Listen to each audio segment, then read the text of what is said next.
ദൈവ തിരുനാമം വാഴ്ത്തപ്പെടുമാറാകട്ടെ. ഇങ്ങനെ ഒരു സാഹചര്യത്തിൽ നമുക്ക് ഒരുമിച്ച് തിരുവചനത്തിന് മുമ്പാകെ ഇരിക്കുവാൻ ലഭിച്ച സാവകാശത്തിനായി ഞാൻ ദൈവത്തിന് നന്ദി കരയുന്നു.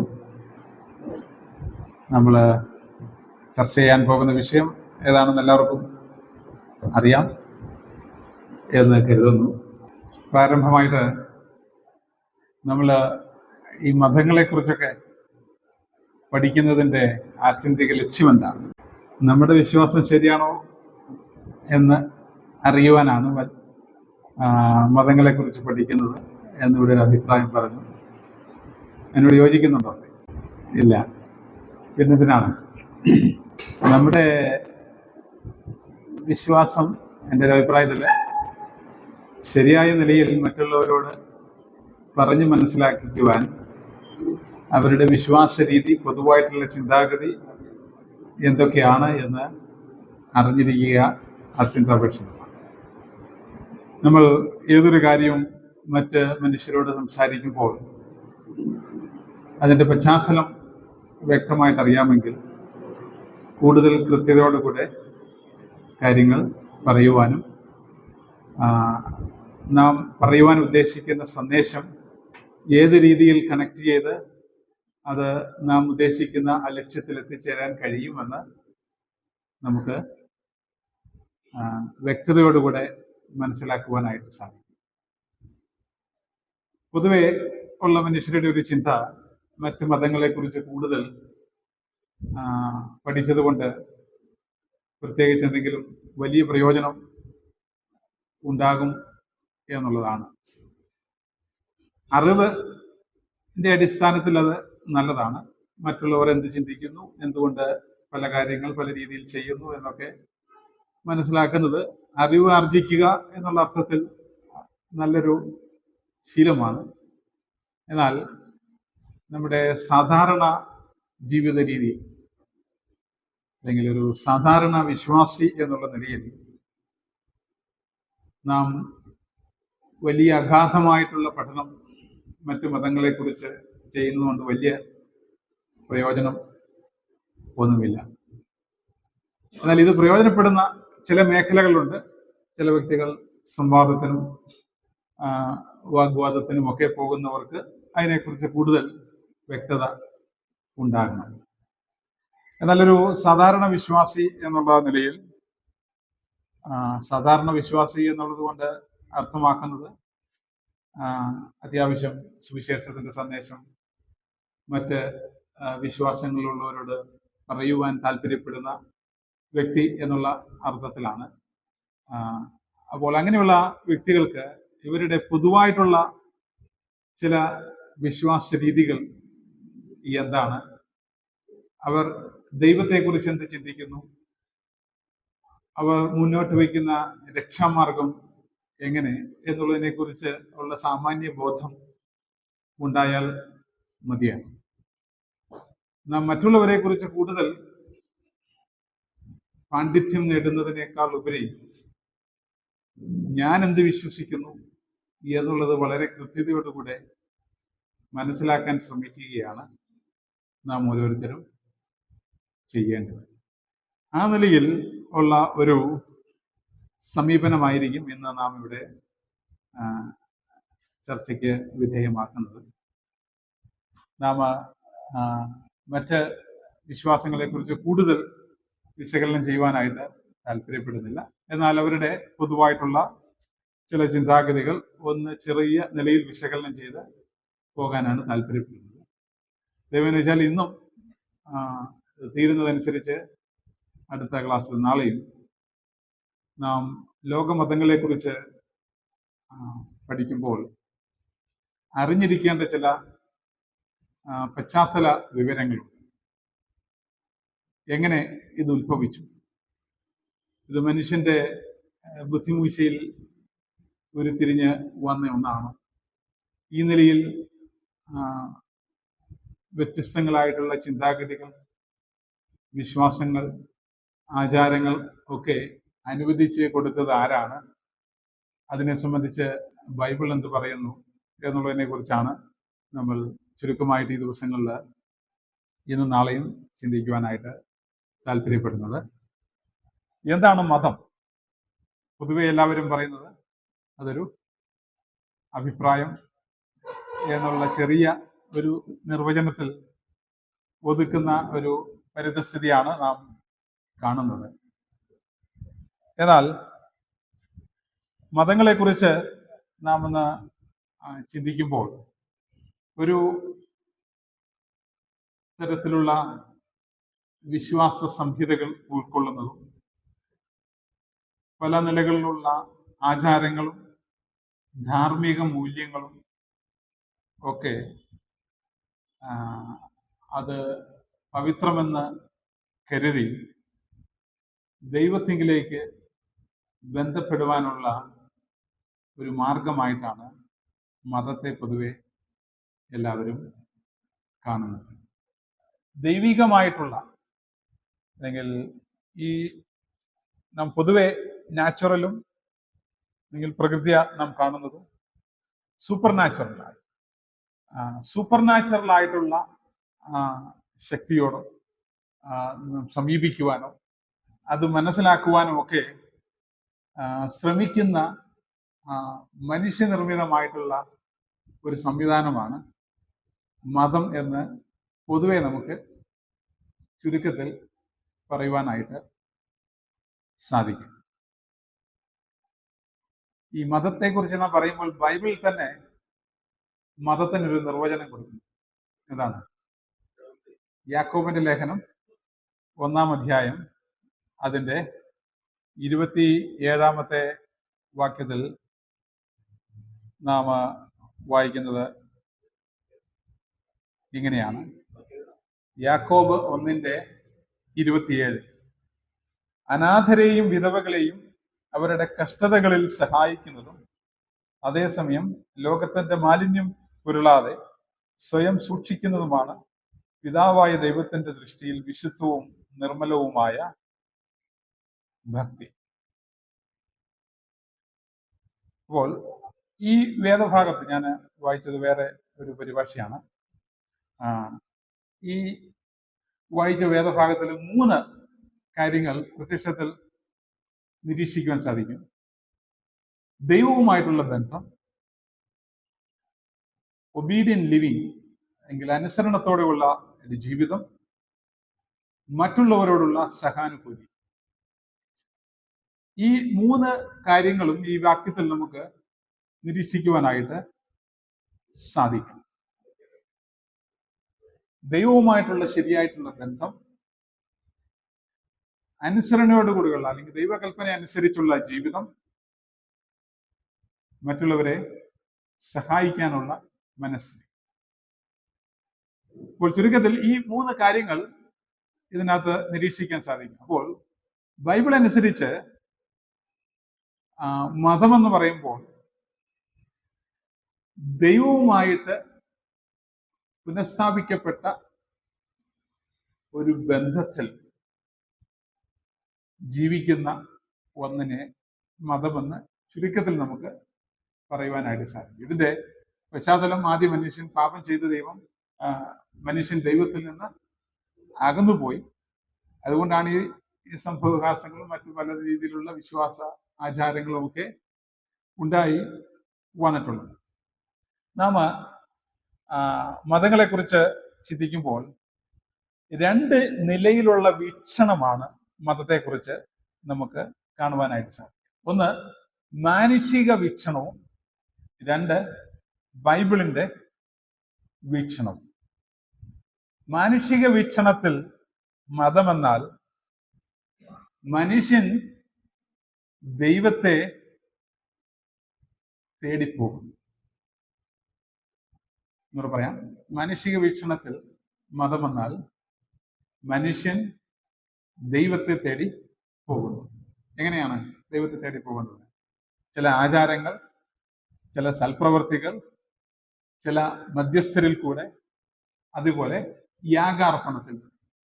ഈ കാര്യങ്ങളൊക്കെ ചെയ്ത് ദൈവത്തെ തേടി അല്ലെങ്കിൽ ദൈവത്തെ പ്രസാദിപ്പിക്കാനുള്ള ഒരു പ്രവൃത്തിയായിട്ടാണ് മതത്തിന്റെ ചിന്താഗതി നമുക്ക് മാനുഷിക വീക്ഷണത്തിൽ കാണുവാനായിട്ട് സാധിക്കുന്നത്. എന്നാൽ ബൈബിൾ വീക്ഷണത്തിൽ നമുക്ക് കാണുവാൻ സാധിക്കുന്നത് ദൈവം മനുഷ്യനെ തേടി വരും. മാനുഷിക വീക്ഷണത്തിൽ മനുഷ്യൻ ദൈവത്തെ തേടി പോകുന്നു. എന്നാൽ ബൈബിൾ വ്യക്തമാക്കുന്ന വാക്യങ്ങളുടെ അടിസ്ഥാനത്തിൽ ദൈവം മനുഷ്യനെ തേടി വരും. എങ്ങനെയാണ് ദൈവം മനുഷ്യനെ തേടി വരുന്നത്? അതിൽ പ്രധാനമായിട്ടും 3 നിലയിൽ ആ പ്രവൃത്തിയെ നമുക്ക് വിഭജിച്ച് ചിന്തിക്കാം. ഒന്ന്, ദൈവം കൊടുത്ത വെളിപ്പാടുകൾ. 2, ദൈവവും മനുഷ്യരുമായിട്ടുണ്ടാക്കിയ ഉടമ്പടികൾ. 3, കൃപയാൽ. വെളിപ്പാട്, ദൈവം മനുഷ്യനുമായിട്ട് ചെയ്ത ഉടമ്പടികൾ. 3, ദൈവകൃപ. ഇതിൽ മനുഷ്യന് സ്വയമേ ദൈവസന്നിധിയിലേക്ക് ചെല്ലുവാനായിട്ട് സാധിക്കുകയില്ല. അതുകൊണ്ട് ദൈവം തന്നെ വെളിപ്പാടുകൾ നൽകി, ചില ഉടമ്പടികൾ നൽകി, ദൈവകൃപയിൽ ഇവിടെ ദാനമായിട്ട് നൽകുന്ന രക്ഷ, അതിന്റെ അടിസ്ഥാനത്തിൽ ദൈവം മനുഷ്യനെ തേടി വരുന്ന ഒന്നാണ് ബൈബിൾ വ്യക്തമാക്കുന്ന മതം. ഈ മതം എന്നുള്ള വാക്കിന് ഇന്ന് വളരെ വികലമായിട്ടുള്ള ഒരു മീനിങ് ആണ് ഉള്ളത്. ചില മെയിൻ ലൈൻ ആയിട്ടുള്ള വിശ്വാസ സംഹിതകൾ ഉൾക്കൊള്ളുന്ന ചില സമൂഹത്തെ ഇന്ന മതം എന്നൊക്കെ വിശേഷിപ്പിക്കാമെങ്കിലും ഇന്നത്തെ പരിതസ്ഥിതി അനുസരിച്ച് ഒത്തിരി അഭിപ്രായങ്ങൾ, ആശയങ്ങൾ, ചിലത് സത്യവും മിഥ്യയും ചേർന്നതും ഒക്കെ ആയിട്ട് ചേർന്ന് കുഴഞ്ഞു മറിഞ്ഞ് കിടക്കുകയാണ്. എണ്ണി തിട്ടപ്പെടുത്താൻ പറ്റാത്ത പോലെ വ്യത്യസ്തങ്ങളായിട്ടുള്ള അഭിപ്രായങ്ങളും സമൂഹങ്ങളും ഇന്ന് സമൂഹത്തിൽ പടർന്ന് പന്തലിച്ച് ഇരിക്കുകയാണ്. ഇപ്പോൾ പൊതുവെ മതത്തെക്കുറിച്ച് പറയുമ്പോൾ മിക്കവാറും എല്ലാ മതങ്ങളിലും ഉൾക്കൊള്ളുന്ന ചില അന്തസത്യങ്ങൾ, ചില വസ്തുതകൾ എല്ലാ മതങ്ങൾക്കും ഒരുപോലെ ബാധകമായിട്ടുള്ള കാര്യങ്ങൾ. അതിൽ ചിലത് ഒന്ന് പറയുവാൻ താല്പര്യപ്പെടുന്നു. ഒന്ന്, ദൈവത്തിലോ ദൈവങ്ങളിലോ ഉള്ള വിശ്വാസം. എല്ലാ മതങ്ങൾക്കും പൊതുവായിട്ടുള്ള ചില ചിന്താഗതി. ദൈവത്തിലോ ദൈവങ്ങളിലോ ഉള്ള വിശ്വാസം. പിന്നെ ചില പവിത്രമായിട്ടുള്ള ചില കഥകൾ, അല്ലെങ്കിൽ തിരുവെഴുത്തുകൾ, അല്ലെങ്കിൽ എഴുത്തുകൾ. പവിത്രമായിട്ടുള്ള കഥകളോ എഴുത്തുകളോ ഒക്കെ എല്ലാ മതത്തിൻ്റെയും ഭാഗമായിട്ട് ഇരിക്കുന്നു. പിന്നെ ചില ധാർമ്മിക മൂല്യങ്ങൾ, മോറൽ കോഡ്സ്, ഇതെല്ലാ മതങ്ങൾക്കുമുണ്ട്. ചിലത് ഇങ്ങനെ ചെയ്യണം, ചിലത് അങ്ങനെ ചെയ്യണം, ചിലത് ചെയ്യരുത് എന്നൊക്കെ. പിന്നെ 4, ഒരു ആരാധന രീതി. ദൈവത്തെ ഈ നിലയിൽ ആരാധിക്കണം, അല്ലെങ്കിൽ അതിനോടനുബന്ധിച്ച് ചില ആചാരങ്ങളൊക്കെ നമുക്ക് കാണുവാനായിട്ട് സാധിക്കും. 5, ഈ മതങ്ങളിൽ നാം പൊതുവെ മതങ്ങളെ വീക്ഷിക്കുമ്പോൾ അവരിൽ കാണുന്ന പൊതു സ്വഭാവം, അവരുടെ വിശ്വാസ രീതിയെ കുറിച്ച് നമ്മൾ അടുത്ത ദിവസം ചുരുക്കമായിട്ട് ചിന്തിക്കാം. 5, കമ്മ്യൂണിറ്റി ഓഫ് ഫോളോവേഴ്സ്. ഈ വിശ്വാസങ്ങളും ആചാരങ്ങളും ഒക്കെ പിന്തുടരുന്ന ഒരു സമൂഹം ഉണ്ടായിരിക്കും. ഇങ്ങനെ ഈ 5 പൊതു സ്വഭാവങ്ങളാണ് എല്ലാ മതങ്ങളിലും കാണുവാൻ സാധിക്കും. ക്രിസ്ത്യാനിത്വം ഒരു മതമായിട്ട് പരിഗണിച്ചാലും ഇതെല്ലാം ക്രിസ്ത്യാനിത്വത്തിലും ഉണ്ട്. എല്ലാ മതവിഭാഗങ്ങളിലും അവരുടേതായിട്ടുള്ള ചില മൂല്യങ്ങളും ചില എഴുത്തുകളും, അതുപോലെ ദൈവത്തെക്കുറിച്ച് അല്ലെങ്കിൽ ദൈവങ്ങളെ കുറിച്ചുള്ള വിശ്വാസവും അതിനെ പിന്തുടരുവാനായിട്ട് കുറെ ആളുകളും ഉള്ളത് നമുക്ക് പൊതുവെ കാണുവാനായിട്ട് സാധിക്കും. മിക്കവാറും ഇന്ന് ക്ലാസ് തീരുന്നതിന് മുമ്പ് മതത്തിന്റെ ഉത്ഭവം, എങ്ങനെയാണ് അത് വികാസം പ്രാപിച്ചത് എന്നതിനെ കുറിച്ച് നാം ചിന്തിക്കുന്നുണ്ട്. നമ്മൾ ഓരോ മതങ്ങളെ കുറിച്ചും കൂടുതൽ വിശകലനം ചെയ്യുന്നതിനേക്കാൾ ഉപരി ഇതിന്റെ ഉത്ഭവം എങ്ങനെ, ഇതെങ്ങനെ പടർന്ന് പന്തലിച്ചു എന്നുള്ളതിനെ കുറിച്ച് ഈ ചുരുങ്ങിയ ക്ലാസ്സുകളിൽ അത് ചിന്തിക്കുന്നതായിരിക്കും ഉചിതം എന്ന് തോന്നി. അങ്ങനെയാണ് ഞാൻ ക്ലാസ്സുകൾ ക്രമീകരിച്ചിരിക്കുന്നത്. ഈ വ്യത്യസ്തങ്ങളായിട്ടുള്ള മതങ്ങൾ അല്ലെങ്കിൽ അഭിപ്രായങ്ങൾ, വിശ്വാസ രീതികൾ വന്നതിന്റെ കാരണം ഒന്ന്, മനുഷ്യൻ പാപത്തിൽ വീണു എന്നുള്ളതാണ്. എന്നാൽ അതിലുപരിയായിട്ട്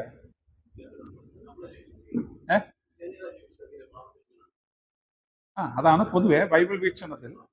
എന്നാൽ പൊതുവെ ഈ വ്യത്യസ്തങ്ങളായിട്ടുള്ള ചിന്താഗതികളും അഭിപ്രായങ്ങളും ഒക്കെ വന്നതിന്റെ പിന്നിൽ പ്രവർത്തിച്ച ഒരു വസ്തുത, ദൈവം മനുഷ്യന്റെ ഹൃദയത്തിൽ നിത്യതയെ കുറിച്ചുള്ള ഒരു കൺസെപ്റ്റ് കൊടുത്തിട്ടുണ്ട്. നാം സഭാപ്രസംഗി 3:11 ഇങ്ങനെയാണ് വായിക്കുന്നത്. 3:11 അവിടുന്ന് ഓരോന്നും അതത് കാലത്ത് മനോഹരമായി ചെയ്തിരിക്കുന്നു, മനുഷ്യ ഹൃദയങ്ങളിൽ അവിടുന്ന് നിത്യതയും വെച്ചിരിക്കുന്നു.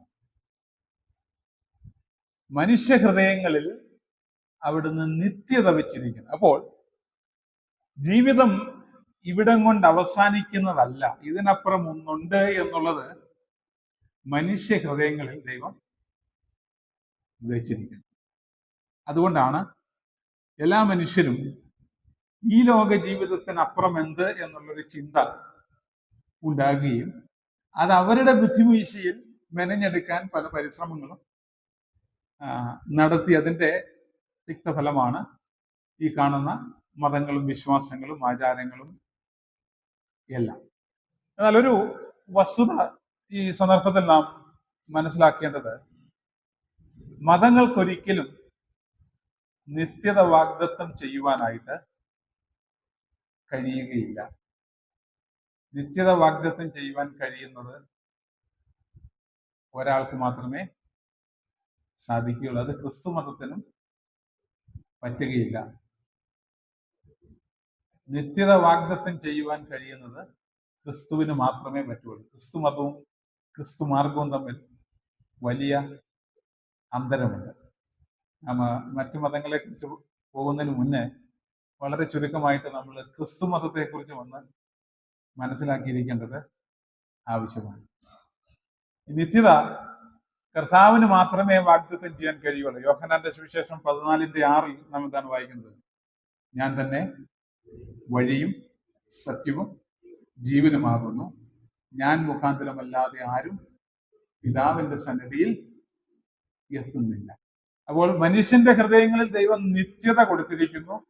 ആ നിത്യതയിലേക്ക് മനുഷ്യൻ എത്തിച്ചേരുവാൻ മനുഷ്യൻ പാപത്തിൽ വീണതുകൊണ്ട് ക്രിസ്തുവിലൂടെ മാത്രമേ സാധിക്കുകയുള്ളൂ.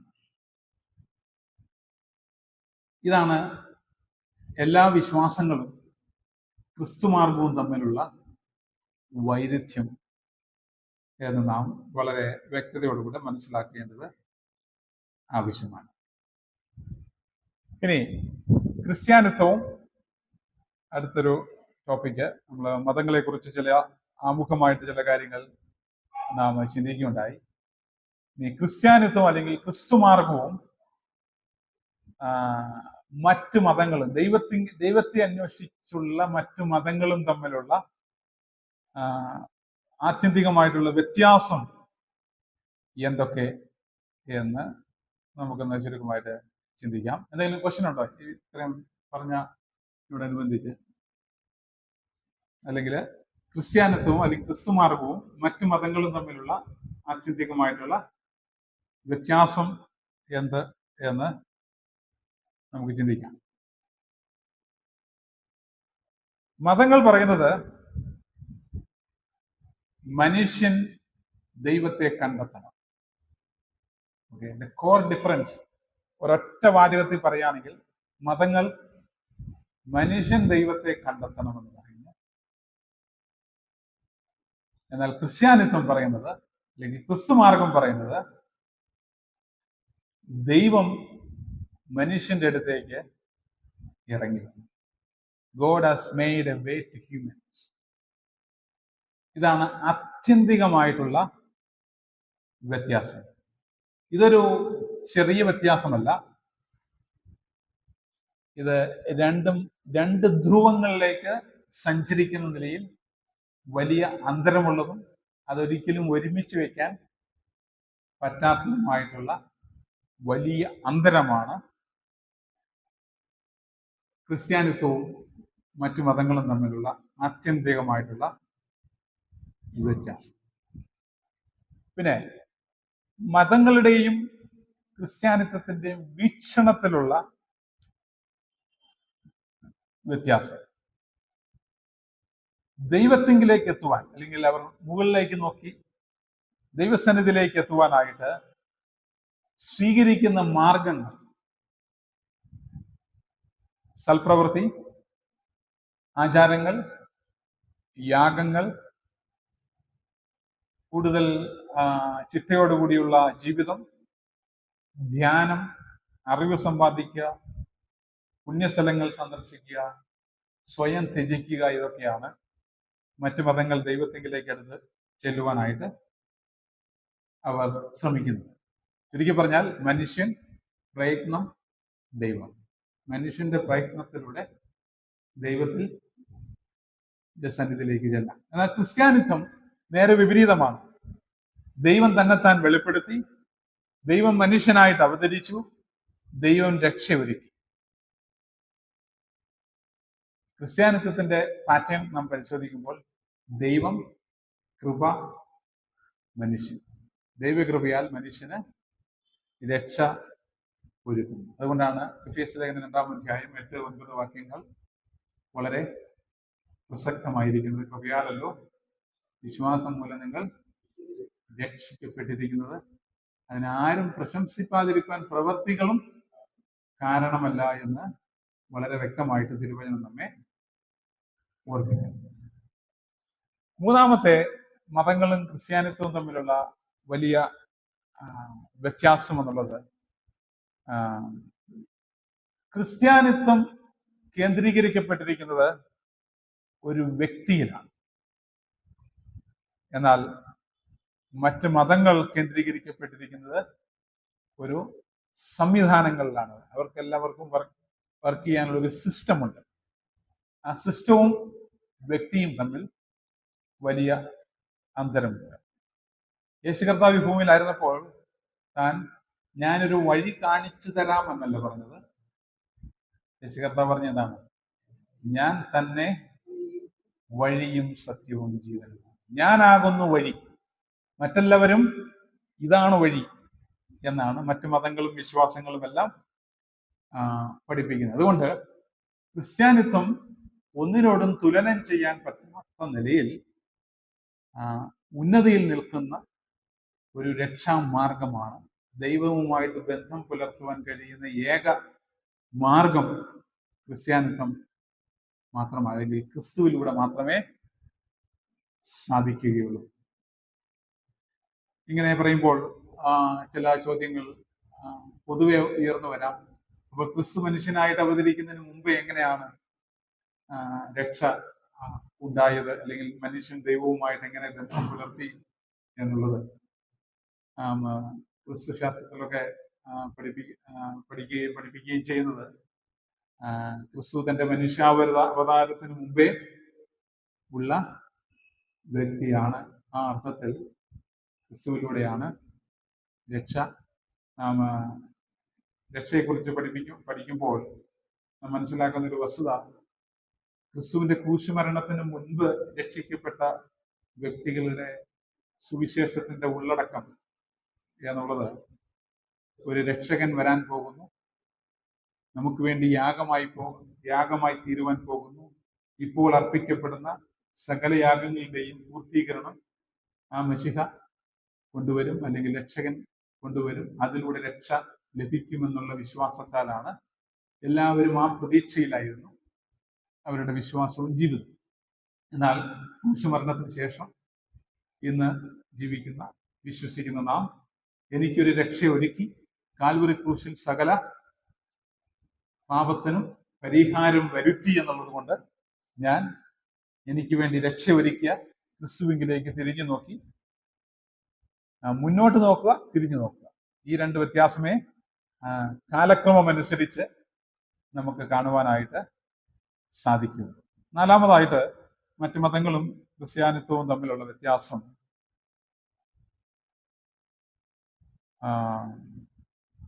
ഞാൻ നേരത്തെ പറഞ്ഞ തന്നെയാണ്. മനുഷ്യൻ ദൈവത്തെ അന്വേഷിച്ചു പോകുന്നു, ദൈവം മനുഷ്യനെ അന്വേഷിച്ചു പോകുന്ന ഒരു കമ്പാരിസൺ പോലെ ചില കാര്യങ്ങൾ ഞാനിവിടെ നോട്ട് ചെയ്തിട്ടുണ്ട്. അത് ഞാൻ ജസ്റ്റ് ഒന്ന് വായിച്ചു പോകാം. മനുഷ്യൻ ദൈവത്തെ അന്വേഷിക്കുന്നു, എന്നാൽ ക്രിസ്ത്യാനിത്വം ദൈവം മനുഷ്യനെ അന്വേഷിക്കുന്നു. മറ്റു മതങ്ങൾ പ്രവൃത്തിയിൽ അധിഷ്ഠിതമാണ്, എന്നാൽ ക്രിസ്ത്യാനിത്വം കൃപയിൽ അധിഷ്ഠിതമാണ്. മറ്റു മതങ്ങൾ പല ആചാരാനുഷ്ഠാനങ്ങളിൽ അധിഷ്ഠിതമാണ്, എന്നാൽ ക്രിസ്ത്യാനിത്വം ബന്ധങ്ങളിൽ ബന്ധത്തിൽ അല്ലെങ്കിൽ റിലേഷൻഷിപ്പ് ഫോക്കസ്ഡ് ആണ്. ദെൻ മറ്റു മതങ്ങൾക്ക് രക്ഷ ലഭിക്കുമോ എന്നുള്ളതിനെ കുറിച്ച് നിശ്ചയമില്ല, അൺസർട്ടൻ ഔട്ട്കം. എന്നാൽ ക്രിസ്ത്യാനിത്വത്തിൽ ഉറപ്പ് ഉണ്ട്. വിശ്വസിക്കുന്നവന് നിത്യജീവൻ ഉണ്ട് എന്ന് ഉറപ്പോട് പറയുവാൻ കഴിയുന്ന ഒരു മാർഗം അത് ക്രിസ്ത്യാനിത്വം മാത്രമാണ്. മറ്റു മതങ്ങൾ മനുഷ്യന്റെ പ്രവൃത്തിയുടെ ഫലമായിട്ട് നിൽക്കുന്നു, എന്നാൽ ക്രിസ്ത്യാനിത്വം ദൈവിക പ്രവൃത്തിയുടെ പരിണിത ഫലമായിട്ടാണ് രക്ഷ നമുക്ക് ലഭിക്കുന്നത്. മറ്റൊരു വ്യത്യാസം പ്രോബ്ലം ഓഫ് സിൻ, പാപത്തെക്കുറിച്ചുള്ള ചിന്താഗതിയാണ്. ബൈബിൾ അനുസരിച്ച് റോമർ 3:23 നാം വായിക്കുന്നത്, എല്ലാവരും പാപം ചെയ്തൊരുപോലെ ദൈവ തേജസ് നഷ്ടപ്പെട്ടിരിക്കുന്നു. എന്നാൽ മറ്റു മതങ്ങൾ എന്താ പറയുന്നത്? പ്രവൃത്തി ചെയ്ത് സ്വയം നന്നാകുക, സ്വയം പുരോഗതിയിലേക്ക് വരിക, സ്വയപ്രയത്നത്താൽ ഒരിക്കലും സാധ്യമാകുന്ന ഒന്നല്ല രക്ഷ എന്നുള്ളത്. പ്രത്യേകിച്ച് ബൈബിൾ വ്യക്തമായിട്ട് പഠിക്കുമ്പോൾ സകല മനുഷ്യരും പാപത്തിൽ വീണതുമൂലം ശവസമാനരാണ്, അതിക്രമങ്ങളാലും പാപങ്ങളാലും മരിച്ച അവസ്ഥയിലാണ് നാം ഓരോരുത്തരും ആയിരിക്കുന്നത്. അടുത്ത വേറൊരു വ്യത്യാസം, ദൈവമൊരുക്കിയ പരിഹാരം, സൊല്യൂഷൻ, അത് ക്രൂശിൽ ആ പ്രവൃത്തി പൂർത്തീകരിച്ചു, വിശ്വാസത്താൽ ലഭിക്കും. എന്നാൽ മറ്റു മതങ്ങൾ സ്വയപ്രയത്നത്താൽ ആർജിക്കുന്ന ഒന്നാണ്. മറ്റൊരു വ്യത്യാസം, മീഡിയേറ്റർ വേഴ്സസ് മെത്തേഡ്. മറ്റു മതങ്ങളെല്ലാം ചില മാർഗങ്ങൾ നിർദ്ദേശിക്കുന്നു, ക്രിസ്ത്യാനിത്വം ഒരു മധ്യസ്ഥൻ മുമ്പോട്ട് വയ്ക്കുന്നു. ദൈവത്തിനും മനുഷ്യർക്കും മധ്യസ്ഥൻ ഒരുവൻ, മനുഷ്യനായ ക്രിസ്തു യേശു തന്നെ. 1 തിമോഥെയോസ് 2:5. മറ്റൊന്ന് നേരത്തെ സൂചിപ്പിച്ചതുപോലെ, ഉറപ്പുണ്ട്, എന്നാൽ ഉറപ്പ് ഇല്ല.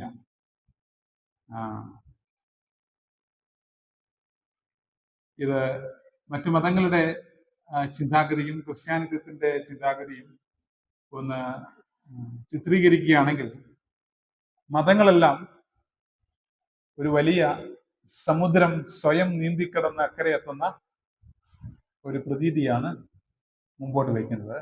എന്നാൽ ക്രിസ്ത്യാനിത്വം ദൈവം ഒരു രക്ഷയ്ക്കായിട്ട് അയക്കുന്ന ഒരു കപ്പൽ, ആ കപ്പലിൽ കയറി രക്ഷപ്പെടാൻ കഴിയുന്ന ഒരു ചിത്രമായിട്ട്, ഇത് നാം സ്വയമായിട്ടൊന്നും പ്രവർത്തിക്കുകയും പ്രയത്നിക്കുകയും ചെയ്യേണ്ട കാര്യമില്ല. എന്നാൽ മറ്റെല്ലാ മതങ്ങളും, ക്രിസ്തു മതം ഉൾപ്പെടെ, പ്രവർത്തിയാലാണ് രക്ഷ എന്നാണ് പഠിപ്പിക്കുന്നത്.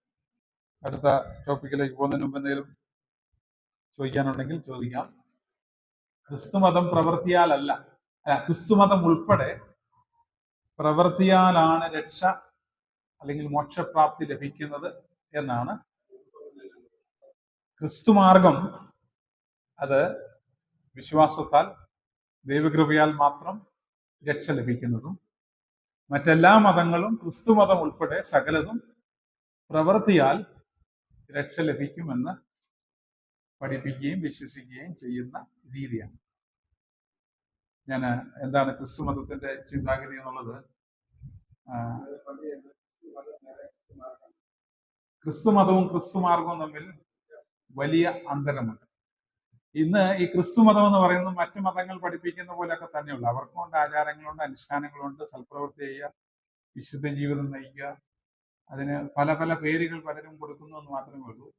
എന്തെങ്കിലുമൊക്കെ ചെയ്ത് മാത്രം രക്ഷിക്കപ്പെട്ട വിശ്വസിച്ചാൽ മാത്രം പോരാ, കൂട്ടത്തിൽ എന്തെങ്കിലുമൊക്കെ ചെയ്യണം. അതിന് പല രീതിയിൽ പലരും വിശദീകരിക്കുന്നു എന്ന് മാത്രമേ ഉള്ളൂ.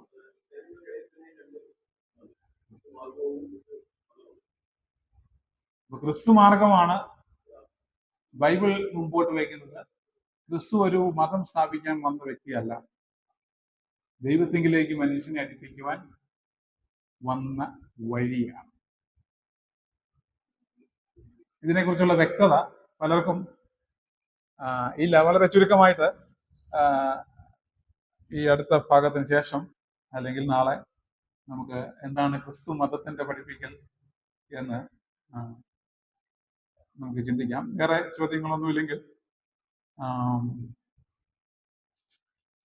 മതങ്ങളുടെ ഉത്ഭവത്തെക്കുറിച്ച് നമുക്ക് ഉത്ഭവം മതങ്ങൾ എങ്ങനെ ഉത്ഭവിച്ചു? ആദ്യത്തെ മതം എന്ന റിലീജൻ എന്ന വാക്കിന്റെ അർത്ഥത്തിന് മൂല്യച്യുതി സംഭവിച്ചതുകൊണ്ട് ആ ശരിയായിട്ടുള്ള ദൈവത്തിങ്കിലേക്കുള്ള വഴി അല്ലെങ്കിൽ ദൈവമൊരുക്കിയ രക്ഷാമാർഗത്തിൽ വിശ്വസിച്ച് ദൈവകൽപ്പനകൾ അനുസരിച്ച് ദൈവത്തെ പ്രസാദിപ്പിച്ച് ജീവിക്കുന്ന ഒരു സംവിധാനമാണ് മതം എന്നുള്ള രീതിയിൽ ചിന്തിക്കുകയാണെങ്കിൽ ആദ്യത്തെ മതം ബൈബിളിൽ നിന്ന് തന്നെയാണ് തുടങ്ങിയത്. അത് മനുഷ്യന്റെ സൃഷ്ടിയോടനുബന്ധിച്ച് സൃഷ്ടിക്ക് ശേഷം നാം കാണുന്ന ചില പ്രവൃത്തികളും അവരെ ദൈവത്തോടുള്ള സമീപനവും നമുക്ക് ആ നിലയിൽ ചിന്തിക്കുവാനായിട്ട് സാധിക്കും. എന്നാൽ പാപം പ്രവേശിച്ചത് മൂലം അല്ലെങ്കിൽ പാപം പെരുകിയത് മൂലം അതിന് തികച്ചും വ്യതിചലനം സംഭവിച്ചു. Origin of religion according to the Bible അനുസരിച്ച് എങ്ങനെയാണ് മതങ്ങൾ ഉണ്ടായത്? ദൈവം മനുഷ്യനെ സൃഷ്ടിച്ചപ്പോൾ ദൈവത്തെ ആരാധിക്കുവാൻ കഴിയുന്ന ഒരു സ്ഥിതിയിലാണ്. Created with the capacity to worship God. ദൈവത്തെ ആരാധിക്കുവാൻ കഴിയുന്ന ഒരു അവസ്ഥയിലാണ് ദൈവം മനുഷ്യനെ സൃഷ്ടിച്ചത്. അതുകൊണ്ട് മതം അതിന്റെ സ്ട്രിക്റ്റ് ടെക്നിക്കൽ സെൻസില് ഇത് മനുഷ്യന്റെ ബുദ്ധിമൂശിയിൽ ഉരുത്തിരിഞ്ഞ ഒന്നല്ല. ദൈവം മനുഷ്യന് കൊടുത്ത വെളിപ്പാടിൽ അധിഷ്ഠിതമാണ്. ദൈവത്തെ ആരാധിക്കുക, ദൈവത്തെ സേവിക്കുക എന്നുള്ളത് നമ്മങ്ങനെ മനസ്സിലാക്കാൻ സാധിക്കും. ഉൽപ്പത്തി പുസ്തകം 1:26-27 മനുഷ്യനെ ദൈവം സൃഷ്ടിച്ചത് എങ്ങനെയാണ്? തന്റെ സാദൃശ്യത്തിലും സ്വരൂപത്തിലുമാണ് സൃഷ്ടിച്ചത്. തന്റെ സാദൃശ്യത്തിലും സ്വരൂപത്തിലും സൃഷ്ടിച്ച മനുഷ്യന് ആ കപ്പാസിറ്റി കൊടുത്താണ് ദൈവം സൃഷ്ടിച്ചത്. നാം എന്താണ് സാദൃശ്യവും സ്വരൂപവും അല്ലെങ്കിൽ എന്നുള്ളത് നാം തുടർന്ന് ചിന്തിക്കുന്നുണ്ട്. അപ്പോൾ ആ ഭാഗത്തേക്ക് ഇപ്പോൾ പ്രവേശിക്കാൻ താല്പര്യപ്പെടുന്നില്ല. രണ്ടാമത് ഉൽപ്പത്തി പുസ്തകം 2:7 ദൈവം തന്റെ ശ്വാസം മനുഷ്യനിലേക്ക് ഊതുകയുണ്ടായി. അപ്പോൾ മനുഷ്യൻ എന്നുള്ളത് നാം തിരുവചനത്തിന്റെ താളുകൾ പരിശോധിക്കുമ്പോൾ 3 ഘടകങ്ങൾ ഉള്ള ഒരു വ്യക്തിയാണ്. ദേഹം, ദേഹി, ആത്മാ. ദൈവം തന്റെ ഉച്ഛ്വാസവായു മനുഷ്യന്റെ മൂക്കിലേക്ക് മനുഷ്യനിലേക്ക് ഊതിയപ്പോൾ താൻ ജീവനുള്ള ദേഹിയായിട്ട് മാറി.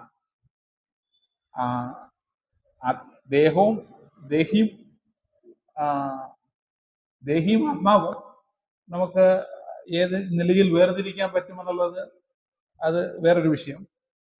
എന്നിരുന്നാലും ഈ ഘടകങ്ങളെല്ലാം ഉള്ള ദൈവത്തെ അറിയുവാൻ കഴിയുന്ന കപ്പാസിറ്റിയോട് കൂടിയാണ് ദൈവം മനുഷ്യനെ സൃഷ്ടിച്ചത്. തന്നെയല്ല, സൃഷ്ടിച്ചപ്പോൾ നാം നേരത്തെ വായിച്ച വാക്യത്തിൽ സദൃശ്യവാക്യങ്ങൾ 3:11 നാം ഇങ്ങനെയാണ് വായിച്ചത്: മനുഷ്യ ഹൃദയങ്ങളിൽ അവിടുന്ന് നിത്യതയും വെച്ചിരിക്കുന്നു. അപ്പോൾ ഒരു നിത്യതയുണ്ട് എന്നുള്ളൊരു ബോധ്യം എല്ലാ മനുഷ്യരുടെയും ഉള്ളിൽ അന്തർലീനമായിട്ട് ഇരിക്കുന്ന ഒരു വസ്തുതയാണ്. ഇന്ന് പലപ്പോഴും പല വാദമുഖങ്ങൾക്കുമായിട്ട് മനുഷ്യന്റെ ജീവിതം ഇവിടെ കൊണ്ട് അവസാനിക്കുന്നതാണ്, മൃഗത്തെ പോലെ ആണ് മനുഷ്യന്റെ ജീവിതം എന്നൊക്കെ പറയുകയും പഠിപ്പിക്കുകയും ഒക്കെ ചെയ്യുന്നവർ കാണുമെങ്കിലും ഉള്ളിന്റെ ഉള്ളിൽ ഒരു നിത്യതയുണ്ട്, ഒരു ന്യായവിധിയുണ്ട്, ഒരു ദൈവമുണ്ട്. ഈ വിശ്വാസം, ഈ സത്യം അറിയണം എന്നുള്ള ബോധ്യം മനുഷ്യന്റെ ഉള്ളിൽ എല്ലാ ജനവിഭാഗങ്ങളുടെയും ഉള്ളിൽ ഉണ്ട് എന്നുള്ളത് വളരെ യാഥാർത്ഥ്യമാണ്. അത് ദൈവം മനുഷ്യനെ സൃഷ്ടിച്ചപ്പോൾ വിഭാവനം ചെയ്ത ആ ഡിസൈനിൽ അന്തർലീനമായിരിക്കുന്ന ഒന്നാണ്. ഇന്നത്തെ മോഡേൺ ടെർമിനോളജി ഉപയോഗിച്ച് പറഞ്ഞാൽ നമ്മുടെ DNA ഇതെല്ലാം ഉണ്ട്. ദേഹം നശിക്കും, ഇല്ല, അത് രണ്ടും നശിക്കുകയില്ല. ഈ മരണം എന്നുള്ളത് ദേഹത്തിന് മാത്രമുള്ള ഒന്നാണ്. അത് വേറൊരു വിഷയം.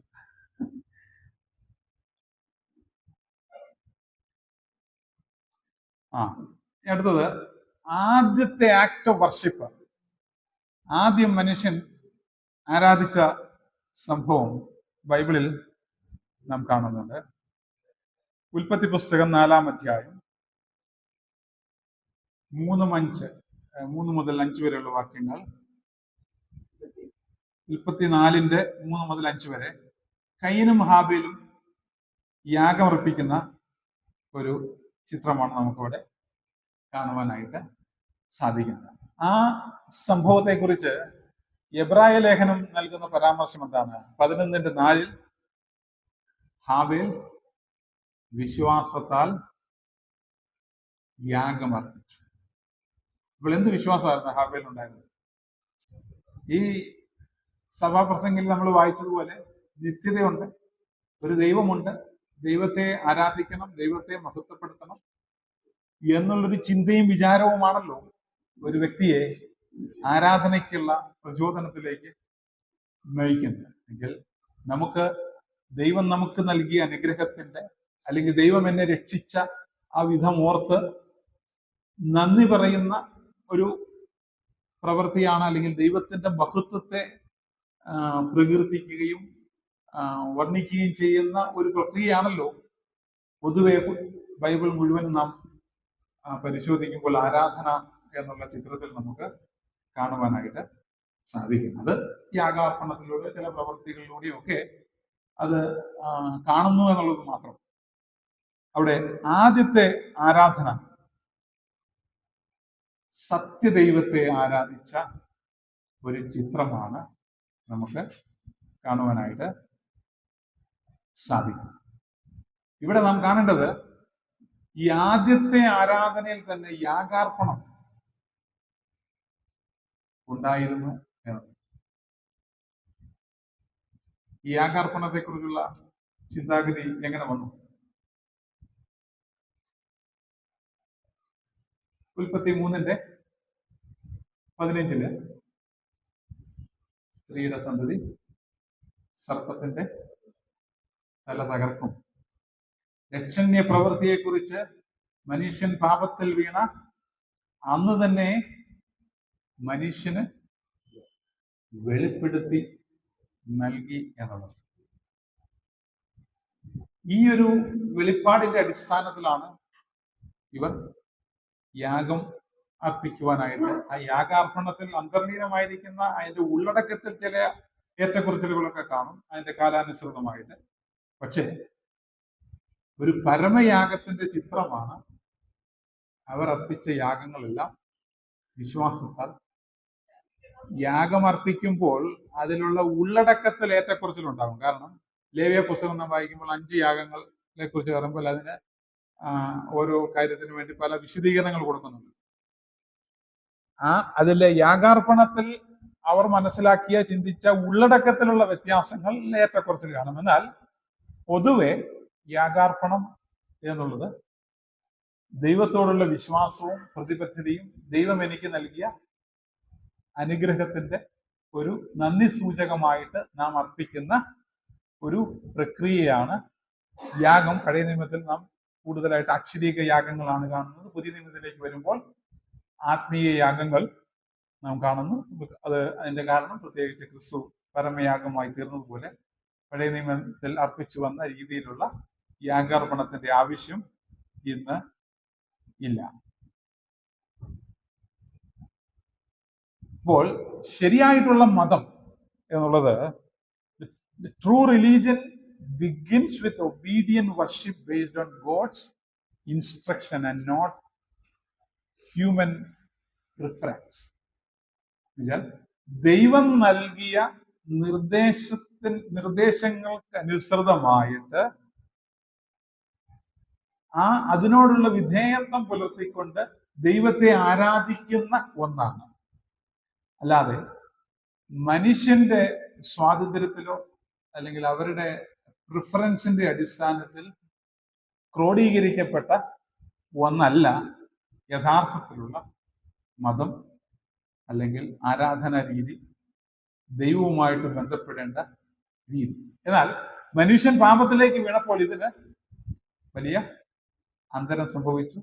തെറ്റ് അല്ലെ ശരിയായിട്ടുള്ളത് തെറ്റായിട്ട് വ്യാഖ്യാനിക്കപ്പെട്ടു. ശരി അതിനെ പല നിലയിൽ വ്യാഖ്യാനിക്കുകയും ചിന്തിക്കുകയും ചെയ്തത് വികലമാക്കപ്പെടുകയുണ്ടായി.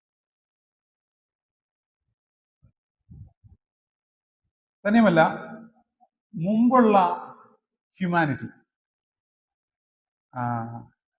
സത്യദൈവത്തെ വ്യക്തമായിട്ട് മനസ്സിലാക്കി. അതിന് ബൈബിളിൽ നിന്ന് ചില വാക്യങ്ങൾ നാം കാണുന്നുണ്ട്. ഉൽപ്പത്തി പുസ്തകം 4:26 അവിടെ യഹോവയുടെ നാമം വിളിച്ചപേക്ഷിക്കുവാൻ തുടങ്ങി.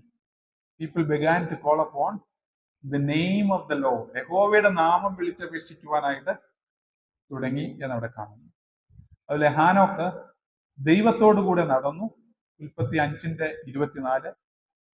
ഉൽപ്പത്തി 6:9 നോഹ ദൈവത്തോടു കൂടെ നടന്നു. അപ്പോൾ സത്യദൈവത്തെ അറിയുകയും സത്യദൈവത്തെ പിന്തുടരുകയും ആ ദൈവത്തെ പ്രസാദിപ്പിക്കുകയും ചെയ്യുന്ന, ആ ദൈവത്തിന് ആരാധന അർപ്പിക്കുകയും ചെയ്യുന്ന ഒരു രീതി ആദ്യ മനുഷ്യനിൽ ഉണ്ടായിരുന്നു എന്നുള്ളത് നമുക്ക് കാണുവാനായിട്ട് സാധിക്കും.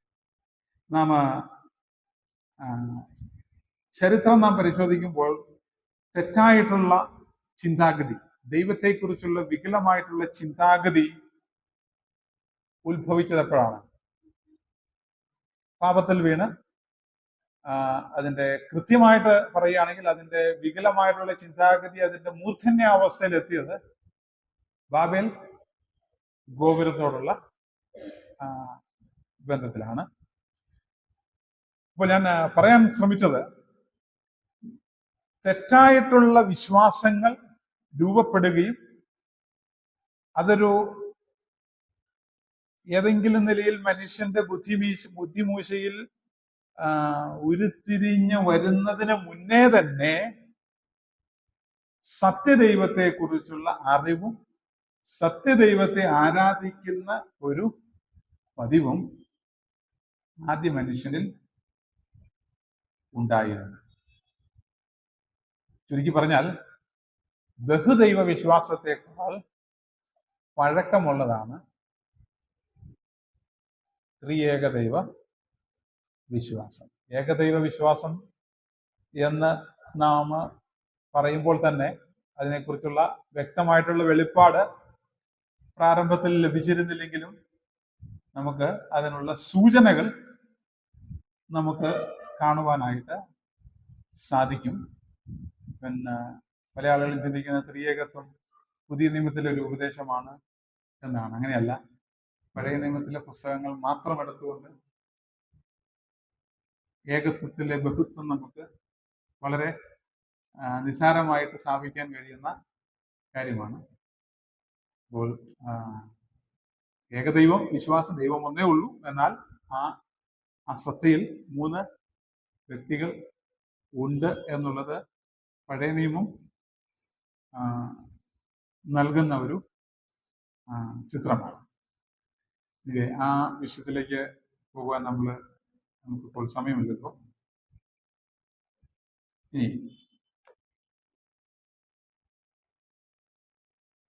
ബൈബിൾ അനുസരിച്ചുള്ള മതത്തിന്റെ അല്ലെങ്കിൽ വിശ്വാസങ്ങളുടെ ആരാധനയുടെ ഉത്ഭവത്തെ കുറിച്ചാണ് നാം ചുരുക്കമായിട്ട് ചിന്തിച്ചത്.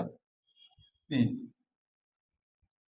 തെറ്റായിട്ടുള്ള മതങ്ങൾ എങ്ങനെയാണ് ഉണ്ടായി വന്നത്, അതിനെക്കുറിച്ച് ചിന്തിക്കുമ്പോൾ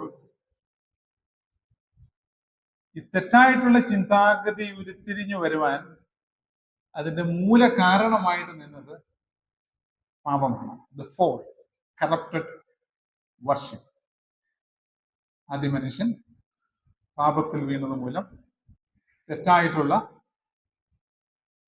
ചിന്താഗതി ഉത്ഭവിക്കുകയുണ്ടായി. നാം ഇവിടെ പാമ്പിന്റെ രൂപത്തിൽ വന്ന് സംസാരിച്ചപ്പോൾ ഇവിടെ പറഞ്ഞത്, നിങ്ങൾ മരിക്കുകയില്ല, നിങ്ങൾ ദൈവത്തെ പോലെ ആകും എന്നാണ്. അതിനോടൊരു വിധേയത്വം പുലർത്തിയതുകൊണ്ടാണല്ലോ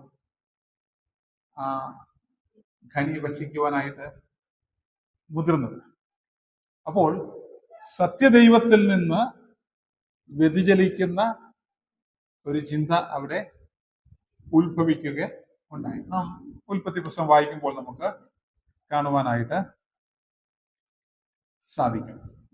തന്നെയുമല്ല, ഈ പാപത്തിലേക്ക് മനുഷ്യൻ വീണത് മൂലം സത്യദൈവത്തിന് കൊടുക്കേണ്ട മഹത്വവും ആദരവും ദൈവത്തിന്റെ സൃഷ്ടിക്ക് കൊടുക്കുവാനായിട്ട് ശ്രമിച്ചു.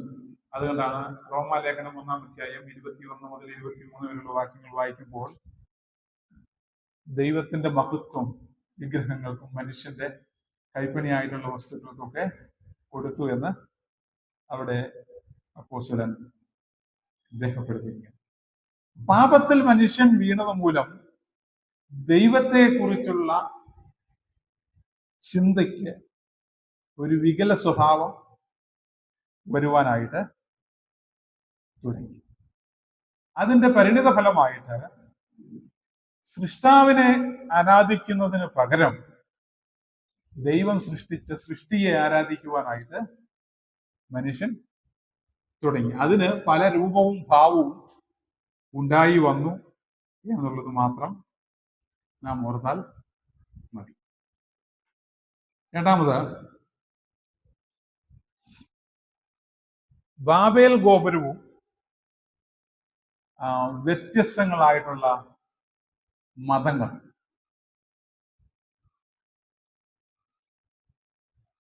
നാം ഈ മത ചിന്താഗതിയുടെ അല്ലെങ്കിൽ വ്യത്യസ്തങ്ങളായിട്ടുള്ള ദൈവ സങ്കല്പങ്ങളുടെ ഉത്ഭവം, അത് ചരിത്രത്തിന്റെ താളുകളിലേക്ക് നാം പോയി നോക്കിയാൽ ബാബേൽ ഗോപുരത്തോടല്ലാതെ വേറൊന്നിനോടും അതിനെ ഉപമിക്കുവാനായിട്ട് സാധിക്കുകയില്ല.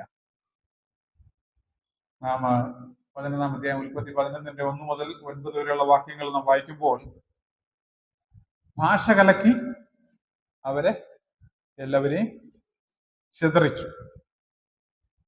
തന്നെയുമല്ല, ആ സന്ദർഭത്തിലാണ് നേഷൻസ്, രാഷ്ട്രങ്ങളെ വിഭജിക്കുകയും ചെയ്തത്. അത് വളരെ കൃത്യമായിട്ടുള്ള സൂചന നൽകുന്ന ഒരു വേദഭാഗമായിട്ടാണ് നമുക്ക് കാണുവാനായിട്ട് സാധിക്കുന്നത്. അതിനോടനുബന്ധിച്ച് ഒരു സൂചന നൽകുന്ന ഒരു വാക്യമാണ് ആവർത്തന പുസ്തകം 32-ന്റെ 8. ആ വാക്യം നാം അടുത്ത സെഷനിൽ വായിച്ച് അത് വിശകലനം ചെയ്യുന്നതായിരിക്കും. ആവർത്തനം 32-ന്റെ 8-9. അപ്പോൾ സത്യദൈവത്തെ ആരാധിച്ചു കൊണ്ടിരുന്ന ഒരു കൂട്ടം ജനം ബാബേൽ ഗോപുരത്തോടുള്ള ബന്ധത്തിൽ ആ ഗോപുരം എന്താണ്, അതിന്റെ ഉദ്ദേശം എന്താണ് എന്നുള്ളത് മനസ്സിലാക്കുമ്പോഴാണ് അതിന്റെ കൂടുതൽ വ്യക്തത ഉണ്ടാകുകയുള്ളൂ. ദൈവം അവരുടെ ഭാഷ കലക്കി അവരെ ചിതറിക്കുകയുണ്ടായി. അപ്പോൾ വ്യത്യസ്തങ്ങളായിട്ടുള്ള ദൈവ ചിന്താഗതികൾ കൂടിച്ചേർന്ന ഒരു രീതിയാണ് അന്ന് ഉണ്ടായിരുന്നത്. അതിനെയാണ് ദൈവം ഭാഷ കലക്കി ചിതറിച്ച് കളഞ്ഞത്. അപ്പോൾ അവിടെയാണ് അതിന്റെ ഉത്ഭവം നമുക്ക് കാണുവാനായിട്ട് സാധിക്കുന്നത്.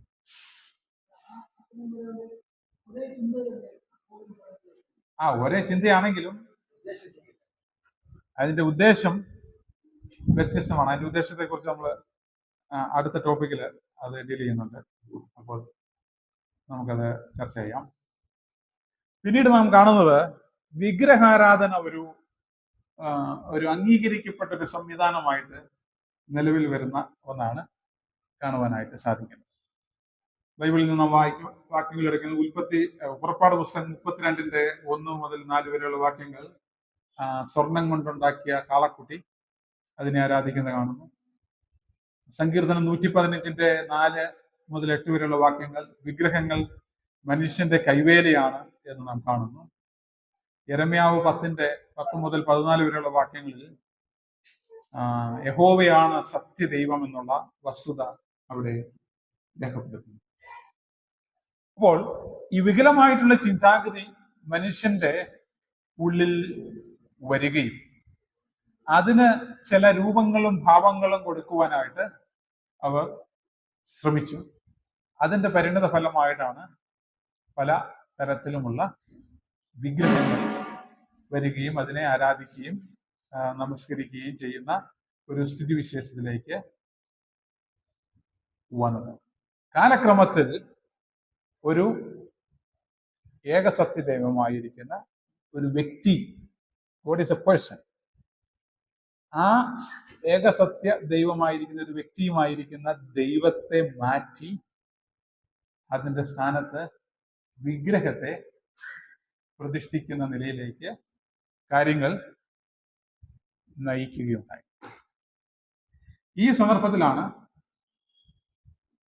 ദൈവം അബ്രഹാമിനെ വിളിക്കുന്നത്. ഓക്കെ, ഇതിലാണ് ഫോൾസ് റിലീജിയൻസ് എമർജൻസ്.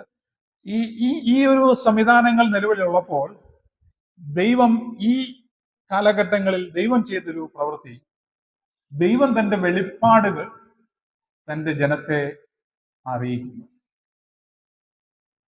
അത് കൂടുതൽ പ്രത്യക്ഷപ്പെട്ട കൂടുതൽ വെളിപ്പാടുകൾ ലഭിച്ചതിനെ കുറിച്ചുള്ള വിവരണം നാം ബൈബിളിൽ കാണുന്നില്ല.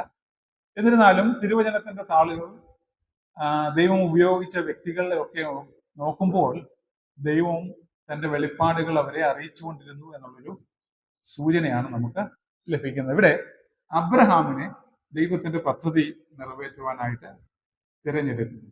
അബ്രഹാമിനെ ദൈവം വിളിച്ചു.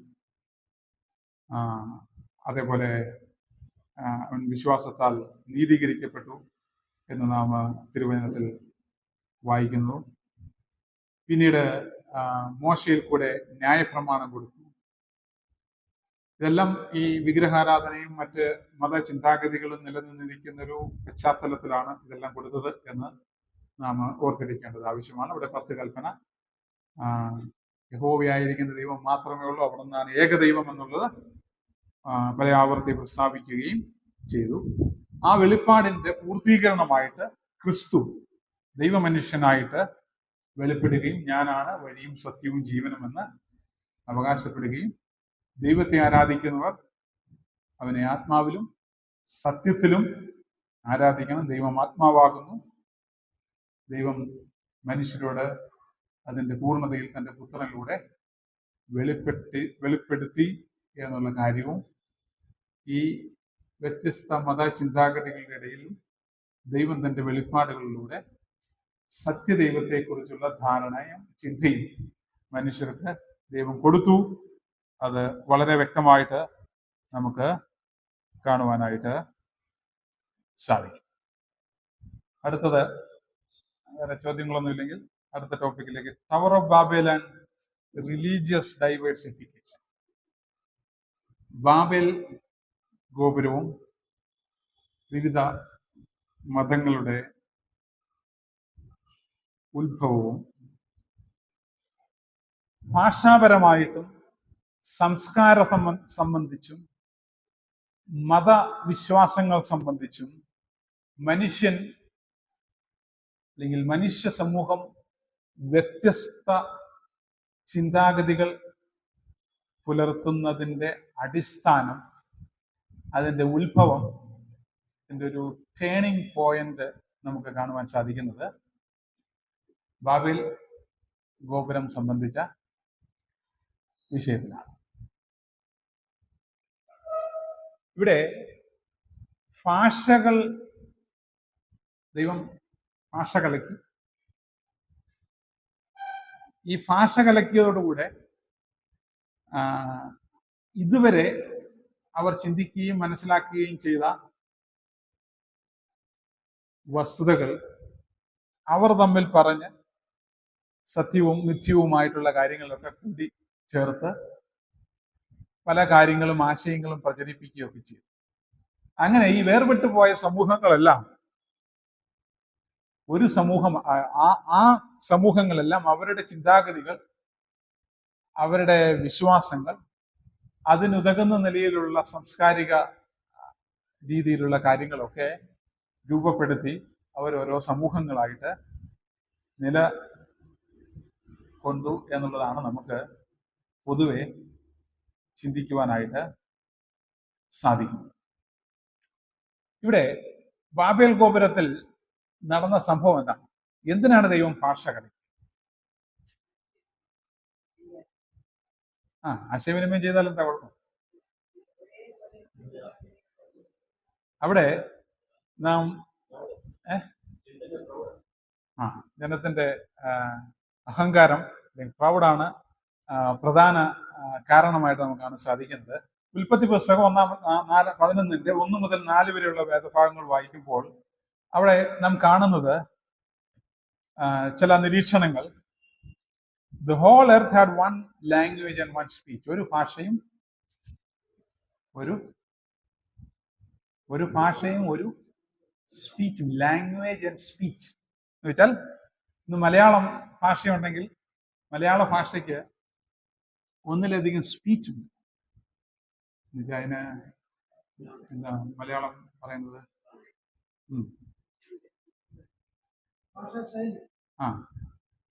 അപ്പോൾ തൃശ്ശൂർ ഭാഷ അല്ലെങ്കിൽ ബ്രിട്ടീഷ് ഇംഗ്ലീഷ്, അമേരിക്കൻ ഇംഗ്ലീഷ് എന്നൊക്കെ പറയുന്ന പോലെ അന്ന് വരെ ഒരു ഭാഷയും ഒരു ശൈലിയും ഉള്ളായിരുന്നു.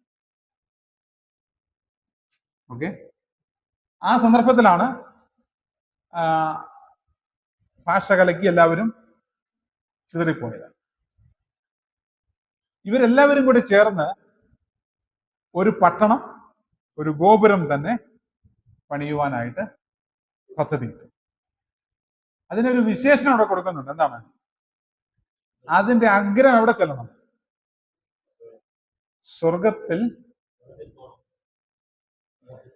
ആകാശത്തോളം. ആകാശം എന്ന് പറഞ്ഞാൽ സ്വർഗം എന്നാണ്. ഈ എബ്രായ ഭാഷയ്ക്കൊരു പരിമിതി ഉള്ളത്.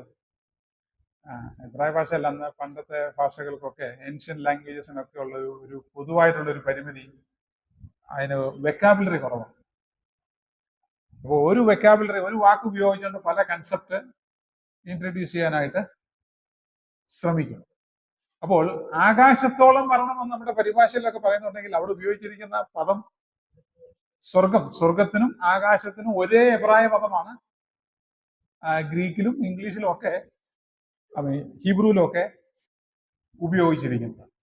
അപ്പോൾ ഇത് സ്വർഗത്തോളം എത്തും, ആകാശത്തോളം എത്തും എന്ന് പറഞ്ഞാലും കുഴപ്പമൊന്നുമില്ല. ഒരു വലിയ ഉയരം ഉണ്ടാകണം എന്നുള്ള നിലയിൽ ആണ് അവർ ചിന്തിച്ചത് എന്ന് പറയാൻ സാധിക്കും. എന്നാൽ ഞാൻ ചിന്തിക്കുന്നത് സ്വർഗത്തോളം എത്താൻ ഉള്ളൊരു പരിശ്രമമാണ്. കാര്യം മതത്തിന്റെ ലക്ഷ്യം എന്താണ്? ദൈവത്തിന്റെ അടുത്തേക്ക് ചെല്ലണം. അത് ഒരു 2-3 കിലോമീറ്റർ ഉയരത്തിൽ ചെന്നോണ്ട് കാര്യമില്ലല്ലോ. അപ്പോൾ അവരുടെ ചിന്താഗതി അനുസരിച്ച്, എല്ലാ മതങ്ങളുടെയും ചിന്താഗതി അനുസരിച്ച് എങ്ങനെയെങ്കിലും ദൈവത്തെ അന്വേഷിച്ച്, ദൈവത്തെ തേടി, ദൈവത്തിന്റെ സന്നിധിയിലെ ചെല്ലണമെന്നുള്ളത്. അതുകൊണ്ട് സ്വർഗം എന്നായിരിക്കും ഉചിതം. അതിന് വേറെ പല കാരണങ്ങളുണ്ട്, അത് പ്രകാലെ വിശദീകരിക്കുന്നതായിരിക്കും. ഇവിടെ ഇത് പണിതതിന്റെ ഉദ്ദേശം എന്താണ്? Let us make a name for ourselves, lest we be scattered. നമുക്ക് തന്നെ ഒരു പേരുണ്ടാക്കണം, നാം ചിതറിപ്പോകരുത്. സോ ഈ ഒരുമിച്ച് നിൽക്കുന്നത് തെറ്റല്ല, പക്ഷെ ആ ഐക്യത്തിൽ ഉൾപ്പെട്ട ഒരു അഹന്ത, പ്രൈഡാണ് അവിടുത്തെ വലിയ പ്രശ്നം. ദൈവം എന്താ പറഞ്ഞത്? നിങ്ങൾ ചിതറിപ്പോകണം എന്നുള്ളതാണ്. അപ്പോൾ ദൈവം പറഞ്ഞതിന് വിപരീതമായിട്ട് അവർ ഒരുമിച്ച് ചേർന്ന് നിന്ന്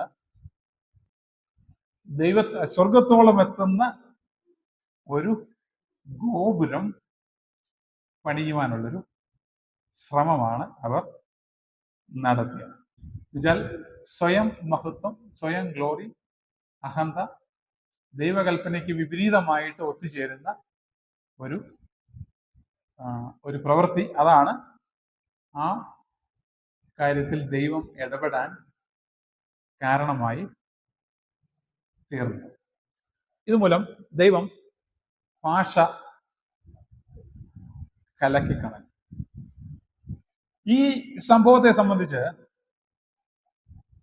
പല ഭാഷകളിലും പല സംസ്കാരങ്ങളിലും പല രീതിയിലുള്ള എഴുത്തുകൾ നമുക്ക് കാണുവാനായിട്ട് സാധിക്കും. കാരണം അത് വികലമായിട്ടുള്ള ചിന്താഗതിയിൽ നിന്ന് ശരിയും തെറ്റും പറഞ്ഞു കേട്ടതും ഒക്കെ ചേർത്ത് രൂപപ്പെടുത്തിയെടുത്ത ചില കഥകളും ഒക്കെ ആയിരിക്കാം അതിനോടനുബന്ധിച്ച് നമുക്ക് കാണുവാനായിട്ട് സാധിക്കും. ഇതിന്റെ ഫലമായിട്ട് ജനം ഭൂമിയിലൊക്കെയും ചിതറിപ്പോകുവാൻ ഇടയായിട്ട്. അതിന്റെ ഉൽപ്പത്തി പുസ്തകം 11:8-9 വാക്യങ്ങളിൽ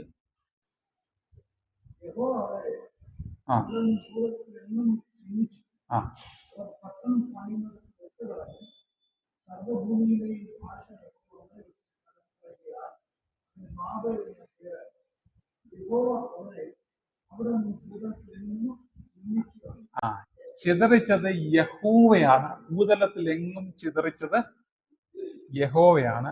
അപ്പോൾ ദൈവത്തിന്റെ ശിക്ഷ ആ നിലയിൽ അവിടെ നടപ്പായി എന്ന് നമുക്ക് കാണുവാനായിട്ട് സാധിക്കും.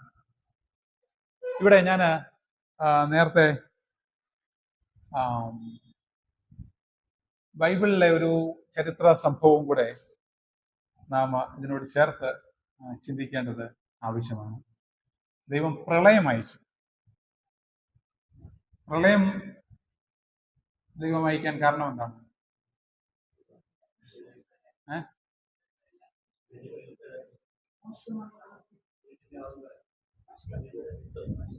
വഷളത്വം നിറഞ്ഞത് മൂലം ദൈവം പ്രളയം അയച്ച്.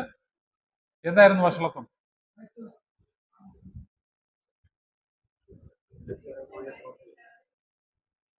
ആ മ്ലേച്ഛത വർദ്ധിച്ചത്. അതെന്താണ് നമ്മൾ അടുത്ത സെഷനിൽ നമ്മൾ ചിന്തിക്കാം. ആ മ്ലേച്ഛത വർദ്ധിച്ചത് മൂലം, അല്ലെങ്കിൽ ദൈവം വിഭാവനം ചെയ്ത രീതിക്ക് വിപരീതമായിട്ട് മനുഷ്യ സമൂഹമായിത്തീരുന്നു എന്നുള്ള വസ്തുത മനസ്സിലാക്കി ദൈവം പ്രളയം അയച്ചു. ഈ പ്രളയത്തിൽ സകല മനുഷ്യരും നശിക്കുകയുണ്ടായി. ഈ പ്രളയത്തിന് മുമ്പ് എന്തായിരുന്നു സംഭവം എന്നുള്ളതിനെ കുറിച്ച് വ്യക്തമായിട്ടുള്ളൊരു ധാരണ നോഹയ്ക്കും തന്റെ പുത്രന്മാർക്കും ഉണ്ട്. പിന്നീടുണ്ടായ ഭൂമിയിലുണ്ടായ സകല മനുഷ്യരും ഈ 3 പേരിൽ നിന്ന് ഉത്ഭവിച്ചവരാണല്ലോ. അപ്പോൾ അവർ ഈ വസ്തുത മനസ്സിലാക്കി ആ പഴയ സംവിധാനം പ്രളയത്തിന് മുന്നേ എങ്ങനെയായിരുന്നോ അതിലേക്ക് വരാനുള്ള ഒരു അറ്റംപ്റ്റ് പോലെയാണ് ഇവർ ചെയ്തത് എന്ന് നമുക്ക് ആ ചരിത്രവുമായിട്ട് തട്ടിച്ചു നോക്കുമ്പോൾ നമുക്ക് ആ നിലയിൽ ചിന്തിക്കുന്നതുകൊണ്ട് തെറ്റില്ല. അപ്പോൾ ആ നിലയിൽ ദൈവം ശിക്ഷ കൊടുത്തു, സകലരെയും നശിപ്പിച്ചു, വഷളത്വം നിറഞ്ഞു. അതിനോട് തട്ടിച്ച് ഈ ഗോപുരം എന്തിനാണ് നിർമ്മിച്ചത്, ഈ ഗോപുരത്തിൽ ഉള്ളടങ്ങിയിരിക്കുന്ന കാര്യങ്ങൾ എന്തൊക്കെയാണ് എന്ന് ചിന്തിക്കുമ്പോൾ അതിനെക്കുറിച്ച് കൂടുതൽ വ്യക്തത ഉണ്ടാകും. പ്രളയത്തിന് മുമ്പ് എന്ത് നടന്നു അതുപോലെ കാര്യങ്ങളായിത്തീരണം എന്നുള്ള ഒരു സ്ഥിതിവിശേഷം.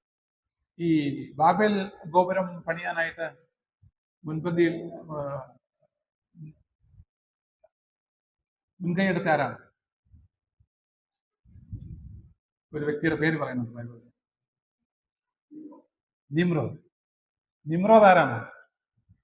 നിമ്രോദിനെ കുറിച്ചുള്ള വിശേഷണം എന്താ പറയുന്നത്? മല്ലനായിരുന്നു. ജയന്റ്. ജയന്റ് എന്ന് പറഞ്ഞാൽ ഓവർ സൈസ്ഡ് ആണ്. ഈ ജയൻസ് എന്ന് പറയുന്നത് നമ്മൾ ചിന്തിക്കുന്ന പോലെ ഈ 7-8 അടി പൊക്കമുള്ള മനുഷ്യരല്ല. പല ഫോസിൽ റെക്കോർഡുകളും ഇന്ന് ലഭിച്ചിട്ടുണ്ട്. പ്രത്യേകിച്ച് ഗോലിയാത്തിന്റെ ഒക്കെ പൊക്കവും രൂപവും ഭാവവും ഒക്കെ ബൈബിളിൽ രേഖപ്പെടുത്തിയിട്ടുണ്ട്. ഈ ജയൻസ് എന്ന് പറയുന്നത് ഈ ഇന്ന് ലഭ്യമായിട്ടുള്ള ഫോസിൽസിന്റെ ഒക്കെ അടിസ്ഥാനത്തില് ഏറ്റവും കുറഞ്ഞത് 16 മുതൽ 20 അടി പൊക്കമുള്ള ആജാനുബാഹുക്കളായിട്ടുള്ള ഒരു സൈസിലുള്ള ആളുകളെയാണ് ഈ ജയൻസ് എന്ന് സാധാരണ പറയുന്നത്. ഇതേ മല്ലന്മാര് പ്രളയത്തിന് മുമ്പുണ്ടായിരുന്നു എന്ന് ഉൽപ്പത്തി പുസ്തകത്തിൽ നമ്മൾ കാണുന്നുണ്ട്. മുമ്പും ഉണ്ടായിരുന്നു, അതിനുശേഷവും ഉണ്ടായിരുന്നു എന്ന് നാം കാണും. അപ്പോൾ ഈ വലിയ രൂപത്തിലും ഭാവത്തിലും ഉള്ള ആളുകൾ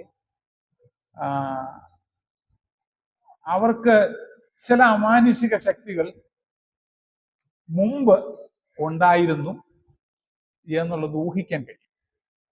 കാരണം ഈ ഗോപുരം എന്ന് പറഞ്ഞാൽ വെറും നാം കാണുന്ന പോലെ വേൾഡ് ട്രേഡ് സെന്റർ എന്ന് പറഞ്ഞ പോലത്തെ വലിയ കെട്ടിടങ്ങളല്ല. അത് നാം ചരിത്രം പരിശോധിക്കുമ്പോൾ ആ നിലയിലുള്ള നിർമ്മാണങ്ങളെ സെഗൂറാറ്റ്സ് എന്നാണ് പറയുന്നത്. എന്നുവെച്ചാൽ ഒത്തിരി ദേവന്മാരുടെ ക്ഷേത്രങ്ങൾ കൂടിച്ചേരുന്ന ഒരു വലിയ നിർമ്മാണം. ഈ ബാബേൽ ഗോപുരം എന്ന് പറയുന്നത് ഇന്ന് നാം കാണുന്ന പോലെ ബിസിനസ് നടത്താനുള്ള സ്ഥലമല്ല. അവിടെ എല്ലാം ഓരോ നിലയിലും ഓരോ രീതിയിലും ഓരോ ദേവന്മാരെ പ്രതിഷ്ഠിച്ചിരിക്കുകയാണ്.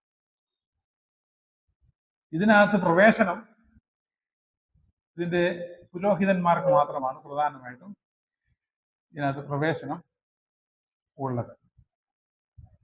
അപ്പോൾ ഇത് കൂടുതൽ നാം മനസ്സിലാക്കണമെങ്കിൽ ഈ ദൈവപുത്രന്മാരെന്ന് പറഞ്ഞിരിക്കുന്ന ഉൽപ്പത്തി പുസ്തകം 6-ാം അധ്യായത്തിൽ ദൈവപുത്രന്മാർ ആരാണെന്നുള്ള കാര്യത്തെക്കുറിച്ചും കൂടുതൽ വ്യക്തത ഉണ്ടാകണം. അതിന് ഇന്നത്തെ നല്ലൊരു ശതമാനം ആളുകളും ശേത്തിന്റെ പുത്രന്മാരാണ് ദൈവപുത്രന്മാരെന്നാണ് പറയുന്നത്. മറ്റൊരു വാദം ദൈവദൂതന്മാരാണ്, നീ വീണുപോയ ദൈവദൂതന്മാരെ കുറിച്ചാണ് പറഞ്ഞിരിക്കുന്നത് എന്നാണ് പറയുന്നത്. അപ്പോൾ ദൈവദൂതന്മാരെന്നുള്ളത് തൽക്കാലം വാദത്തിന് വേണ്ടി നമുക്കെടുക്കാം.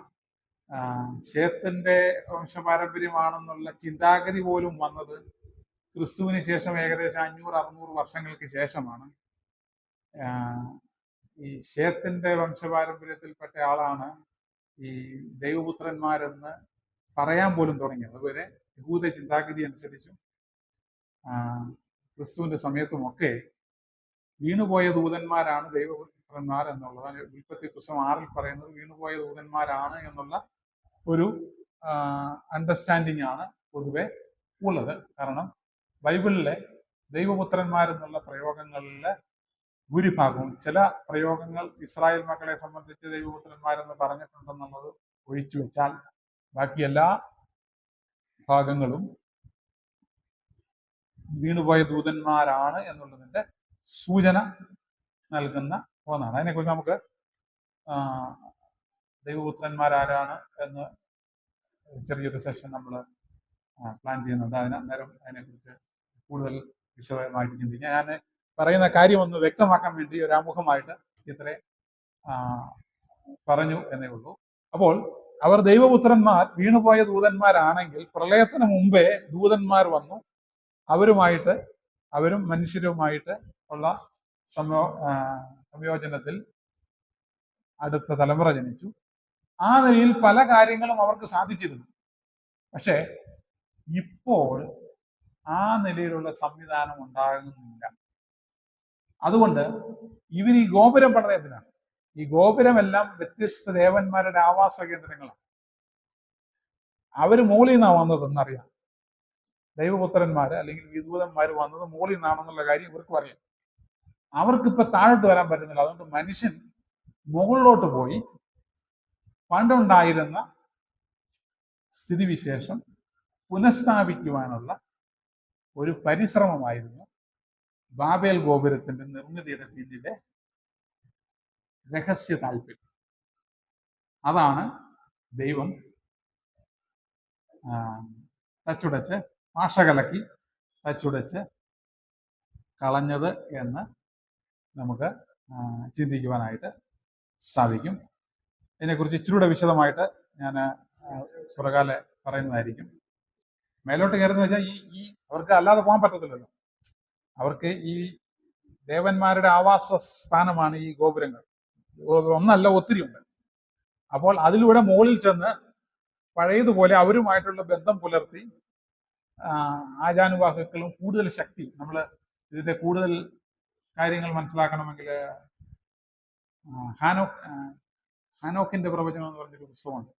അത് വായിച്ചിട്ടുണ്ടെങ്കിൽ അത് ദൈവനിശ്വസിത ഗ്രന്ഥമായിട്ട് പലരും അംഗീകരിക്കുന്നില്ലെങ്കിലും അതിലെ ചരിത്ര യാഥാർത്ഥ്യങ്ങൾ തിരുവചനം അംഗീകരിക്കുന്നുണ്ട്. കാര്യം പത്രോസും യൂദയും ആ പുസ്തകത്തിൽ നിന്ന് കോട്ട് ചെയ്യുന്നു. അപ്പോൾ അതിൽ നടന്നിരിക്കുന്ന ചരിത്ര സംഭവങ്ങൾ യാഥാർത്ഥ്യം തന്നെയാണ്. ചില പിശകുകൾ ഉണ്ടെങ്കിൽ പോലും നല്ലൊരു ശതമാനവും അത് സ്വീകരിക്കാൻ കഴിയുന്ന ചരിത്ര യാഥാർത്ഥ്യമാണ്. ദൈവദൂതന്മാരെ അല്ലെങ്കിൽ സൺസ് ഓഫ് ഗോഡ് വീണുപോയ ദൂതന്മാരാണ് എന്നുള്ള കാര്യം അവിടെ ആ പുസ്തകവും തന്നെയല്ല, ബൈബിളിലെ പല വാക്യങ്ങൾ അനുസരിച്ച് നമുക്ക് ആ നിലയിൽ ചിന്തിക്കുന്നതിൽ തെറ്റില്ല. അപ്പോൾ ഇതെല്ലാം കൂടെ കൂട്ടിച്ചേർത്ത് ചിന്തിക്കുമ്പോൾ കാണുവാൻ സാധിക്കുന്നത് പണ്ടുണ്ടായിരുന്ന ഒരു സ്ഥിതിവിശേഷത്തിലേക്ക് മനുഷ്യന് പോകണം. ആ പ്രവൃത്തി ദൈവം തടഞ്ഞു. ഇനി പണ്ടുണ്ടായിരുന്ന സ്ഥിതിവിശേഷത്തിലേക്ക് മനുഷ്യൻ പോകുമോ? പോകും എന്ന് ബൈബിൾ വ്യക്തമായിട്ട് പറയുന്നുണ്ട്. കാലാവസാനത്തെങ്കിൽ നോഹയുടെ കാലം പോലെ ആയിത്തീരുമെന്ന് പറയുന്നു. നോഹയുടെ കാലത്ത് എന്താ സംഭവിച്ചത് അത് വ്യക്തമായിട്ട് അറിയണമെങ്കിൽ ഈ ഹാനോക്കിന്റെ പുസ്തകം വായിച്ചിട്ടുണ്ട് അറിയാം. അതുപോലെ തന്നെ എന്നുവെച്ചാൽ അജാനുബാഹിക്കളായിട്ടുള്ള പ്യുവർ ഹ്യൂമൻ അല്ലാത്ത ആളുകൾ ഉണ്ടായിരുന്നു അന്ന്. ഇന്ന് ശാസ്ത്രലോകം പ്യുവർ ഹ്യൂമാനിറ്റി നശിപ്പിക്കാനുള്ള ശ്രമത്തിലാണ്. ഈ DNA മാനിപ്പുലേഷൻ മൂലം പ്യുവർ ഹ്യൂമൻ അല്ലാത്ത ആളുകളെ ഉണ്ടാക്കിയാൽ അവരുടെ വീക്ഷണം അനുസരിച്ച് കൂടുതൽ നാൾ ജീവിക്കാൻ പല പഠനങ്ങളും അങ്ങനെയാണ് വ്യക്തമാക്കുന്നത്. അതുകൊണ്ട് ഇത് DNA മാനിപ്പുലേഷൻ ആണ് ഇന്നത്തെ ശാസ്ത്രത്തിന്റെ ഏറ്റവും വലിയ രഹസ്യ നീക്കം. അതൊരു പരിധിവരെ നടക്കുകയും ചെയ്യും. അത് ആ സന്ദർഭത്തിലേക്ക് പോകാനുള്ള സാധ്യത കൂടുതലാണ്. അപ്പോൾ നമുക്ക് ടീ ബ്രേക്കിന്റെ സമയമാണ്. അപ്പോൾ നമുക്ക് ക്ലോസ് ചെയ്യാം. തുടർന്ന് സമയമനുസരിച്ച് ബാക്കിയുള്ള കാര്യങ്ങൾ ചിന്തിക്കാമെന്ന്